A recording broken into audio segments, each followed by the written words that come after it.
Hi, everybody.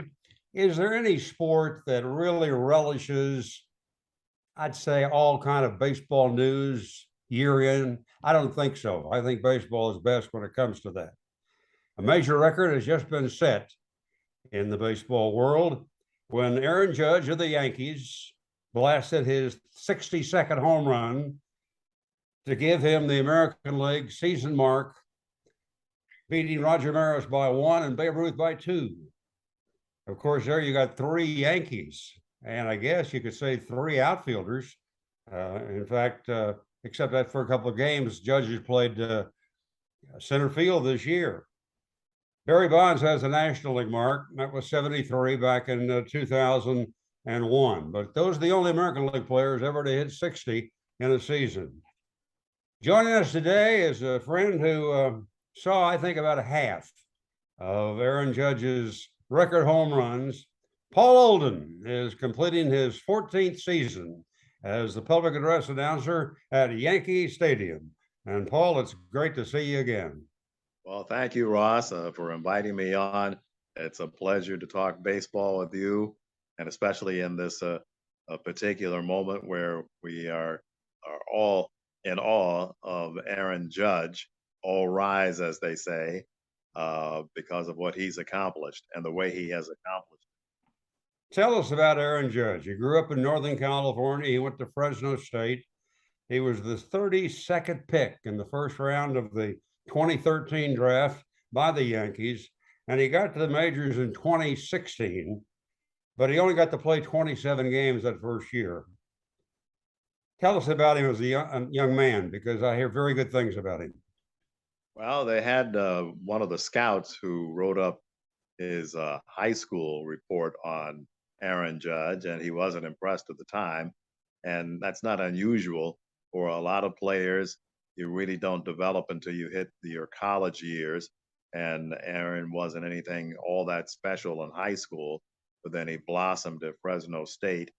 Uh, and then the Yankees saw that growth in him over that 4 year period, and they wisely chose. Obviously the draft is hit and miss for a lot of teams. They can draft a number one, number two, or have a high pick and still not have any results for years. We've all seen teams like that. Yeah. But the Yankees have done well with Aaron Judge, level-headed young man. Now he's, I think, 30 years old, and of course on the cusp of what probably will be a record-setting new contract Yeah. next year. This is his free agent year, and his timing is impeccable, isn't it? Oh, yeah. And he is one of the largest men, I think, in the big leagues. 6 feet seven, 282 pounds. And I remember Frank Howard was listed at 6'7", 255 when he played for the Dodgers between 1958 and 1964. Frank Yeah, had his 86th birthday recently, so glad to hear about that. yeah. I Frank's a can't, wonderful I Frank's a can't think of wonderful guy. I can't think of many other big players like that though. Can you, Paul? No, no. I mean, you had your Adam Dunns and guys like that over the past few years, but Aaron carries it off very well. He's keeps himself in great shape. What's overlooked is that he has very good running speed, and he Yeah. plays the defense very well. I wouldn't be shocked one of these years that he wins a Gold Glove for his fielding prowess as well as his hitting abilities. He's the complete package, as they say. Well, he's making $19 million this season, and Only, only. yeah. Yeah, So you have to put the only in front, that's right. based on what he'll be making starting next year, which a lot of us are guessing are right around the whatever Mike Trout's making. I guess he'll get $4 or $5 million more per year than what Mike Trout's getting. Yeah. But it'll be like those NBA contracts. You know, it's funny. No one ever talks about the size of the NBA contracts, but you have several guys who are making 35, 40 Oh, million yeah. a year, and no one That's blinks right. an eye. That's But right. in baseball, that will open a lot of eyes if the player gets that kind of money per season. Paul, let's review what Judge did in his early days with the Yankees. In his second season, 2017, he hit 52 home runs. Then he had back-to-back 27 home run seasons before the COVID year, which of course they played only 28 games that year. Last season, he swatted 39. So in 5 full seasons, which he's had, Aaron Judge has now hit 207 home runs, which is an average of 41 a year, and a lifetime batting average of 284. So what you say is absolutely true. He's very good in almost every area of the game, isn't he? Yes. And what is forgotten, especially this season, because he's had a healthy year, is that he's been injured quite a bit in his career and missed several games over that period of time from his rookie year. So there was that kind of specter hanging over him. Well, yeah, he'll do well if he can stay on the field. You know, there are a lot of you hear that a lot for players who are injury prone. Well, Uh-huh. he's been able to stay on the field this year and prove, especially when the Yankees moved him to center field. People were saying, well, that's a lot of wear and tear for a guy who gets injured a lot, and that's an awful big risk. But the Yankees took that risk, and Aaron Judge proved them correct in that judgment that he could stay on the field, and stay on the field he has. Paul Olden, folks, grew up in Los Angeles, graduated from Dorsey High School, which was also the alma mater of Sparky Anderson. And he also spent some time over at Los Angeles City College. Paul has been a radio and TV play by play announcer for 10 teams, 9 of them professional. How many major league clubs in all have you worked for? Well, just two, just the Cleveland and Tampa Bay on a full time basis, and did some fill-in work for the Angels on TV and radio. When Joe Torre was managing the Angels, he and or rather not managing, when he was broadcasting Angels Yeah. games in the '90s with Reggie Jackson, and then he got hired mid-season by the Cardinals to manage. That was before Joe Torre became Hall of Famer Joe Torre, thanks to his work with the Yankees. Uh, Okay. but he left mid-season, and so I joined Reggie Jackson on Channel 5 in LA and finished out Joe's contract, which I always tell Joe later on, the money I made filling in for him the rest of that season helped me buy my first house. Oh, is that So right? That's yeah, wonderful. so I always thank Joe for getting that Cardinals job. But then yeah, I did a little fill-in work for the Angels when Ken Brett or Al Conan would take a night off. Yeah, Occasionally, they would call me to fill in. yeah, But full time in the majors with Cleveland and Tampa Bay, yeah. and then and then a lot of ESPN work in the early '90s. Did you do anything for the Yankees early, pregame, postgame, anything like that? No, no. I came in when I was hired in New York. I was hired to do the New York Jets football games on the radio. Oh, And after I arrived in New York, 2 weeks before the season started in '93, Tom Seaver, who was working for Channel 11, somehow got fired. And so, in an emergency, Channel 11 reached out to me at the WFAN radio, knowing of my baseball background, and hired me to do work with play-by-play and analysis with Bobby Mercer and Phil Rizzuto. So that's how my connection with the Yankees started, thanks to Tom Seaver getting himself fired. wow. Unless you took a few days off, my guess is that you saw almost half of Aaron Judge's home runs at Yankee Stadium.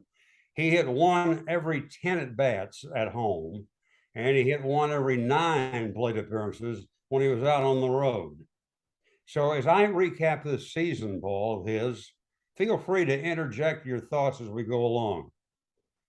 Judge began this year with a projected total of 41 home runs, according to ESPN, but he only hit one in the first 13 games. Yeah. Why the slow start? He had 6 of them in April. Yeah, he heard it from the crowd too. Boy, he was being booed early in the season at Yankee Stadium, which is not a shock. I always say people are booing the performance and not the person. They're Okay. booing the results and not the person. Yeah, And so it's just one of those things that guys get off to a slow start. From spring training, didn't get enough at bats. They try to hold you back, especially coming into the season and with his injury history. They didn't want to overwork him in spring training, and so it was just a question of timing. And of course, it's always chilly in April and May yeah, that's uh, right. around baseball, and guys get off to slow starts. That thankfully, that's why they play 162 games. That's right. There's plenty of time to recover. No, Yeah, I've seen everything that Judge has done. I haven't missed a game yet since I started that's in right. 2009. Uh, Wow. that first year we won a championship, and I thought, oh, this is great. We're going to do this every year, uh, and that's not been the case. So Right. hopefully this year we'll get back to the World Series and win another title for the first time since 2009. But I've seen every game at the Yankee Wow. Stadium. Good for you. At the end of May this year, Aaron led the majors in home runs with 18. The projection then was he'd have 51 for the year. Paul, does Judge have a vulnerable zone where pitchers have had the most success against him? Well, it seemed earlier in the year, and for the most part, in general, he was susceptible to chasing the slider low and away, the breaking ball low and away. That happened quite often. But he seems to have really disciplined himself in the last couple of months to try to lay off of that pitch. And some pitchers have cooperated by not throwing that pitch for some whatever reason. It seems to work out that way. The trouble that he had had with that pitch went away when they stopped throwing it to him. Uh-huh. Uh, but yeah, that was always the danger zone for a lot of power hitters because Right. they're geared up to hit the long ball, and you got to get that swing started early, especially these days when you have so many guys throwing upper 90s and into the hundreds.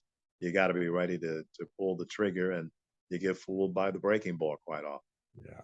He hit 11 homers in June, and then he had a hot streak in July. He crushed 13 home runs. He had 12 of them in 14 games, and his projected total then went up to 62. Yeah. What was he doing in July? Oh, just getting good pitches, and I think it also helped that Giancarlo Stanton, who had some injury problems, was back in the lineup, and Anthony Rizzo was also hitting the long ball. Anthony and Giancarlo each have 30 home runs as well.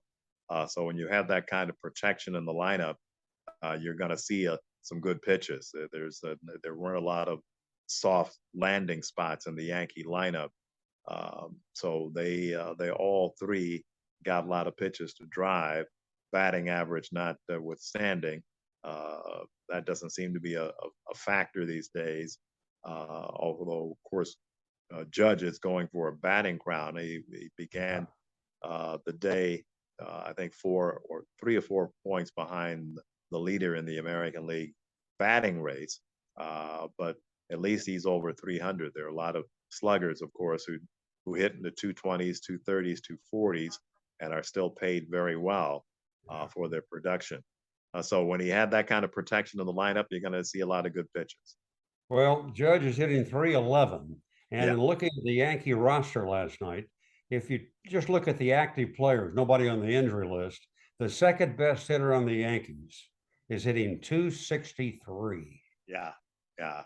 Such is the way of the world in Major League Baseball these days. Yeah, it sure is. August saw him go 9 games without a home run. Were the pitchers doing anything different? Judge had 9 home runs in August total. He had a patch there where the long ball wasn't leaving the ballpark. But Yeah. again, his batting average still was impressive. That he's such an even keeled guy. He didn't really seem to take a lot of the slumps, if you want to call them that, or droughts, I think is a little bit better word, Yeah. too seriously, knowing that in the end he was going to come out on top, literally and figuratively, just by doing his daily work, staying healthy, uh, and hoping that his teammates gave him some protection. But yeah, the Yankees as a whole, after building up, I think it was close to a 16 game lead Yeah. atop the American League East in July, had a major team slump. It was a team wide slump Mhm. that lasted for several weeks, and there was danger of the American League East lead disappearing. I think it got down to 3 or 4 games at one point, but then they were able to recover from that, led by Aaron Boone, the manager, who has done a tremendous job in his role, and the Yankees have been able to win the American League East, which was the goal for every team, I think, coming out of spring training to win the division. So you don't have, especially this year with the new playoff format, so they don't have to play until next Tuesday. While in our case, Cleveland and Tampa Bay will be battling it out starting on Friday for 3 consecutive days. You mentioned Aaron Boone. I was going to ask you about that. When the team was slumping, there were rumors that he might get fired. Was that ever a possibility? I hope that's not the case, but I can only assume that in New York, that's a featured topic whenever the favorite team goes into a slump. And it's based on, of course, long ago history when Billy Martin got fired 5 times, Yeah. or got fired 4 times and rehired 5 times. Uh, but that's the nature of the beast in New York. Um, uh, and Aaron did get the sometimes dangerous vote of confidence from management, and it has proven to be a wise choice to just stay the course and not rock the boat by pulling the trigger and firing a manager mid-season or even late season. Yeah. But that's normal talk when things are Yeah. not going well with the Yankees. Yeah. Uh, Someone has to be the scapegoat, and it's usually the manager. Yep. Down the stretch in September and October, Judge connected for 11 more home runs to reach 62. Did you believe that Judge would break Maris's record? Yeah, yeah. Uh, we were all obviously disappointed that it didn't happen here in New York. Uh, it would have been especially over the last weekend, which was the anniversary weekend of Roger Maris's 61st home run, October 1st, 1961, at Yankee Stadium before a sparse crowd uh, back then. We had the Maris children in town. Uh, Judge parents were in town uh, to watch and travel. They went up to Toronto and were here in New York, and then went to Toronto, and then went to Texas, traveling a troupe to see that historic couple of home runs, the tying home run and the surpassing home run. And it took a while, but again, even during that period where he went into another home run drought, he still kept his batting average up. And his post game comments, it was always about the team and winning as a group, and grinding as a group, he would say, and not really focusing on himself. So, but that was true to his nature, focusing on the team and not really any individual accomplishment. I thought it was kind that Roger Maris Jr. would be as visible as he was. He sat with the Judge's mother. That's a nice touch. Yes, yes. The Maris family has been nothing but gracious about this, and I think they welcome the fact that their father was getting all kinds of attention once again, in a positive way from a player that they really like.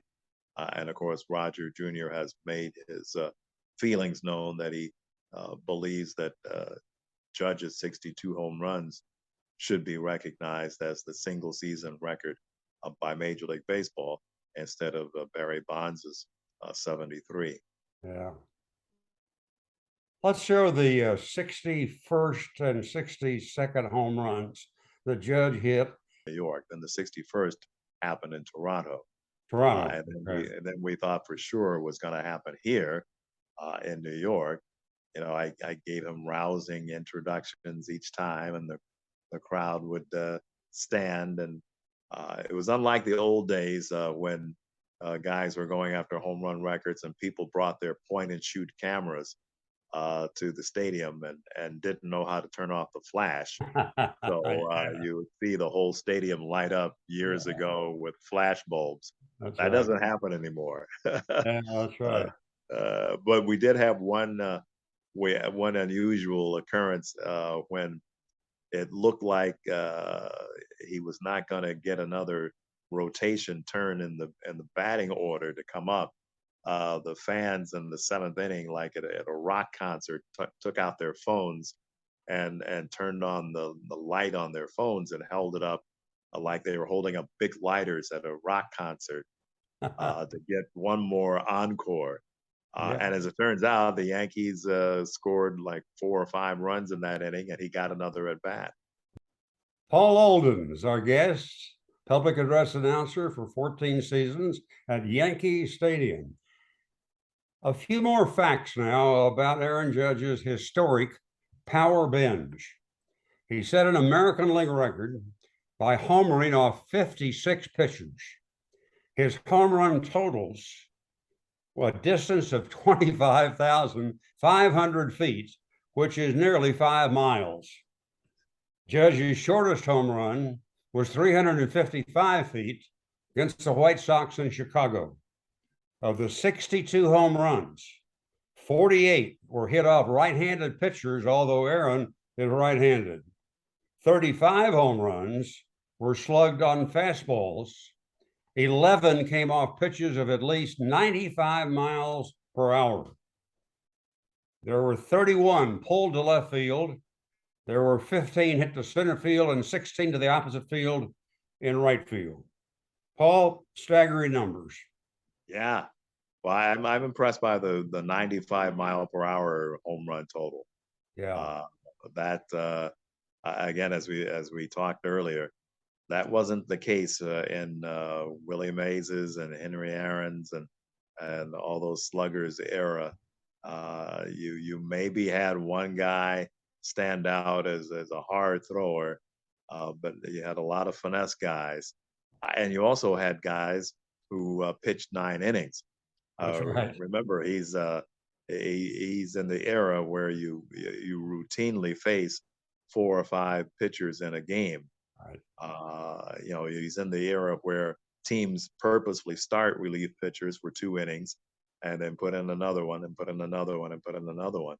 And so you're seeing all kinds of different fresh arms all the time. So I think the argument can be made that his 62 home runs was accomplished in an era that maybe some of the other sluggers would not have been able to thrive in. You mentioned that he had a little trouble early with the sliders. Did pitchers try to throw off speed things to him, or Oh yeah, yeah. did they? I think that's the usual modus operandi against the big right-handed sluggers. Throw those off-speed pitches, and quite often you have success. I mean, uh, you he has cut down on the strikeouts, but you're going to get a lot of strikeouts that are people don't seem to mind anymore. Uh, where you have the sluggers, you get big numbers and you get big strikeout numbers, and no one really seems to bat an eye now. That wasn't the case years ago, where guys took pride in keeping their strikeout totals at least in the 50 to 60 per season range. Yeah, And now you have guys striking out, 200 plus times a season, but still making pretty good money. that's right. That's right. Um, you mentioned the fact that Aaron Judge could become a free agent next season. There's no way the Yankees are going to let him get away, is there? Well, that is the general thinking. But I'm sure the Yankees have a certain number that they probably feel they're not going to cross. And remember, there's always the one renegade owner who will bid against himself and offer a contract that is so exorbitant that no one else can really justify to their ownership group trying to match. I'm sure that's going to happen somewhere in the next few months after the season ends, whenever the World Series comes to an end in early November, if it goes that far, which it just might. Uh, there's going to be one owner, maybe two owners, who are going to say, you know what, let's make a really big splash and offer, Aaron Judge 50 million a year. Yeah. Well, It Max, may not be that high, but yeah, there's well, someone's I'm going to do it. thinking Max Scherzer, who pitched briefly for the Dodgers last year and is now with the Mets, is Yeah, making, I think, $43 million a year for a yeah. 3-year contract. So I don't think your guess of 50 million would be that far off. Wow. Yeah, yeah. It would set the bar extremely high, but I think all the other players, it started, of course, with the contract that Mike Trout got, That's right. um, and so it builds from his contract. Can you imagine players getting $300 million plus for multi-year contracts in baseball? Well, yeah, yeah. I mean, we've grown up, of course, through the era where getting 100,000 a year was Yeah. the like being, wow, 100,000, and then I think Oh, that's, Nolan Ryan was the first to get 1 million a year, that's right. and it just continued to grow from that point on to the point it's like monopoly money. I mean, you don't even think it's so crazy you don't even think about it anymore. No, And you ask yourself, wow, if the owners can pay that kind of money, how much money are they making? yeah, that's right. If they can afford to pay have entire rosters making 200 plus $1 million rosters, how much money are they taking home? That's right. Paul, I want to ask you about another slugger that's on the Yankees, and he's a young man from Southern California, Giancarlo Stanton. He went to Notre Dame High School over in Sherman Oaks. When he was there, he was known as Mike Stanton, but Yeah. but after a couple of years with the Marlins, he changed and went to Giancarlo, um, and he stayed with that. Another big boy, 6 feet 6 inches, 245 pounds. Yeah. In 2017, when Judge slammed 52 home runs, Stanton hit 59 for New York and had 132 RBI. The next season, Judge hit 27, while Stanton drove it out of the ballpark 38 times. Judge had 27 again in 2019, but Stanton got hurt. And for the next 3 seasons, he didn't play much. So he's had 10 full seasons out of 13. Judge has had 39 and 62 home runs, respectively, the last 2 years. So Stanton has 31 homers this year, 377 lifetime homers, but he's only hitting 211, and his 264 career average is 20 points lower than Judge's. Here's my question to you. After looking at these players as many times as you have, was there a time when Stanton was expected to be more of a home run threat than Judge? Well, no, I still think he has that cachet as being a home run threat based on his career numbers. And you got to remember too, he had that devastating beating several years ago, where they had to do some facial reconstruction. He really got beaten badly when he was with the Marlins. Hmm, So the fact that he has been able to come back from that, not show any fear, and continue to be a bona fide slugger who you can pretty much count for at least 30 home runs, 30 to 40 home runs a season. I think is quite an accomplishment on his part. You were the public address announcer for 13 consecutive Super Bowls? Yeah. I started in '94 and went through 2005, and it was one of those. It was one of those jobs that you dream of because when I was doing the Jets games on the radio, our public our media relations director came to me one day and said, "Oh, by the way, I was over at the NFL offices, and they're planning on using just one PA announcer for the Super Bowl each year, and they asked if you were interested in doing it." And I said, "Yeah, sure." And that's how I got the job. Well, how'd you out decide there. to be a PA announcer? Well, I started out there in Los Angeles. I was PA announcer for the University of Southern California baseball team. When I was 15, I started going over to USC and Old Boulevard Field and sitting in the stands and practicing play-by-play. Uh, Oh, Dick Enberg had written back from a letter I had written to several sportscasters, basically, how do you get started? And he said, just get a tape recorder, which at the time was a 3-inch reel to reels. That was that's state of the art at that time, right. tape recorder. And I went over to USC and sat in the stands and did play by play, calling the Trojan players the Dodgers and the opposing team the Angels, uh, That's and using Angels and Dodgers names for the players. And so the students who were on the KUSC at the time noticed me all the time there, and I got to know them and told them my story that I was a 15, 16, 17-year-old kid and I wanted to be an announcer. Um, Word got back to Rod Dato, the longtime coach of the Trojans, and yeah, they said, "Hey, you know what? We need somebody to do the PA here at Boulevard Field. How would you like to do the PA for USC baseball games?" yeah, And that's how I got started doing the PA at USC. And then, of course, I did the PA at my high school, Dorsey, for yeah. football and track and things like that, and the morning announcements over the student PA system. And that's how I got started. But I really didn't set out. I think most PA guys don't start out as wanting to be a PA guy. They're doing something else, and then it's kind of like a sidelight. Let's discuss the upcoming baseball playoffs.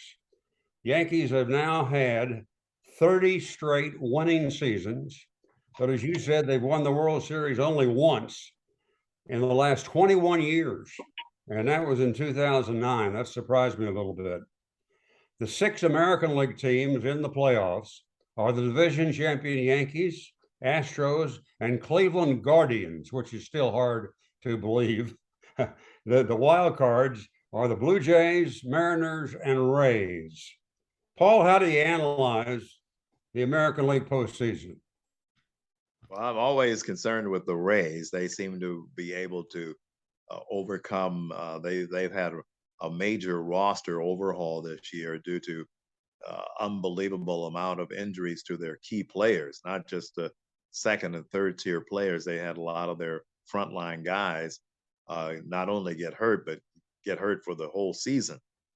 But they somehow, under Kevin Cash, their manager, a former Yankee, by the way, have been able to persevere and make the playoffs again, which is a story in and of itself. So they're to be watched. The Cleveland Tampa Bay series, which starts on Friday uh, at Cleveland, it's going to be quite a series, and they'll wear themselves down before they come. Whoever the winner is to play the Yankees next Tuesday. The But Yankees, the Yankees are in a very good position, although there are some injuries to the bullpen that are some concerning issues of late, and the inconsistencies of certain players that they hope will get straightened out once the playoff bell rings and the pressure really ramps up. Yankees have had a great record at home, 57 and 24.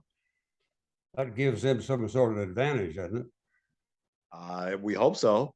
The home field advantage and baseball in particular seems to be a factor, unlike for instance, in sports like hockey, where home ice advantage doesn't seem to make that much of a Uh, difference. But in baseball, it does, and especially in New York, where the crowd, it will be a New York hardcore Yankee crowd, as opposed to sometimes we get during the season, a lot of the season ticket holders sell their tickets to tourists and make pretty good money on that. It'll be a hardcore Yankee crowd the next week, and the whenever the Yankees are on the cusp of winning their 100th game of the season. If they win today, that'll be 100. yeah, Today, Wednesday, will be their 100th win. But as we saw last year, the three teams that won 100 games or more weren't around at the end. And Atlanta, I think, won 88 games in the regular season and wound up winning the world championship. that's right. And the 100 win teams were nowhere to be found. So just because you win 100 doesn't mean you're going to go all the way. And I think the pressure is on the teams like the Dodgers and the Yankees, if we get to 100, to prove that it was not the regular season was worth more than just those 100 wins. Yeah. Well, I guess the New Yorkers are hoping for a, what would you call, a Subway Series between the Yankees and the Mets. I think you split four this year between them. Yeah. Um, Well, the that's Mets, got to be the an Mets exciting thought for the people in New York, huh? Well, especially since the Mets are managed by a former Yankees manager, Buck Showalter, Yeah. a kind of high profile guy, and was right at the cusp of when the Yankees were turning things around in the mid 90s, before he was replaced by Joe Torre, who then reaped the rewards of that foundation that was being built when Buck was still the manager with the Yankees. So that would be a fun thing to see, another Subway Series. Haven't had one in many, many years. And the New York world can only hope for that. The second best, of course, would be Dodgers Yankees World Series, which would be a lot of fun. Yeah. Harken back to the 70s, the late 70s. And 81, of course, was Yeah, the big and year. 81 yeah, with the Dodgers. Okay, yeah. who's going to win the National League pennant? Oh, the Dodgers, without question. Really? Yeah, yeah. Yeah, You just, I mean, you, I still root for the Dodgers. If especially when I've done and I've gotten the okay to do this whenever the Yankees were eliminated in the playoffs in recent years and the Dodgers were still in it, I would be wearing my Dodger cap around town. good for So, you. so I picked up a new Dodger cap this year when I was out there in Southern California a couple of weeks ago, and it's a playoff cap only. Only if the Yankees aren't around will I break out this new hat. But I'm ready. Paul, this has been such a pleasure to talk to you. Anything you want to say in conclusion? No, I'm just happy to see you doing still involved in your beloved sports.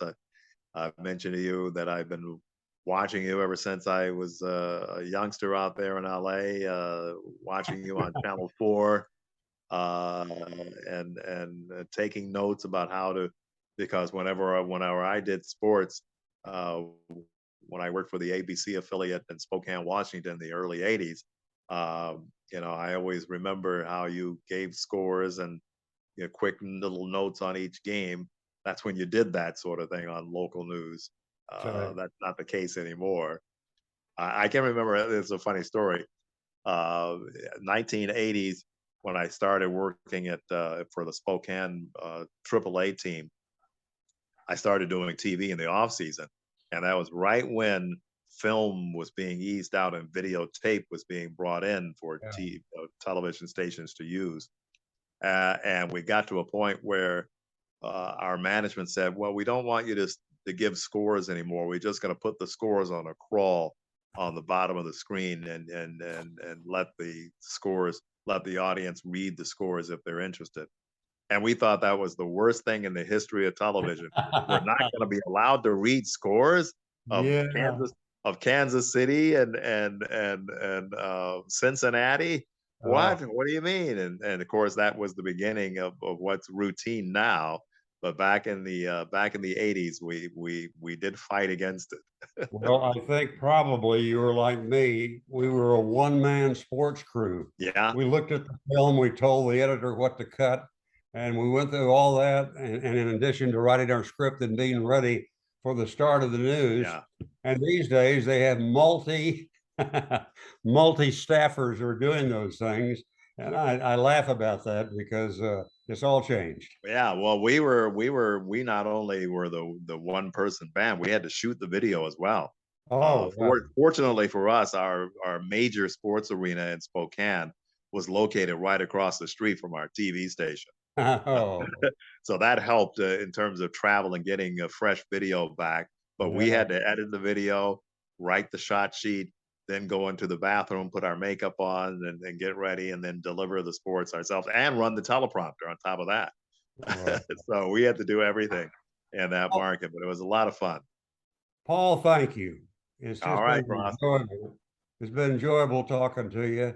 Keep up your good work, and you must be very popular in New York these days. Well, we'll see you in the World Series, Dodgers and Yankees. That'd be nice, wouldn't it? Yeah. Paul Olden's been our guest.